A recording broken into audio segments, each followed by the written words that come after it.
तर आढळराव पाटील हे 100% निवडून येणार अशा शब्दांमध्ये प्रतिक्रिया दिली आहे दिलीप वळसे पाटील यांनी।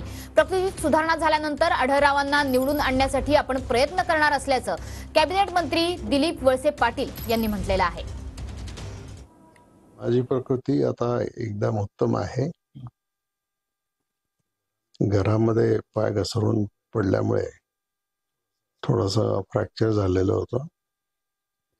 गेल्या 15 दिवसात त्याच्यामध्ये खूप सुधारणा झालेली आहे आणि सुधारणा झाल्याबरोबर मी माझ्या मतदारसंघामध्ये जाऊन जनतेमध्ये भेटून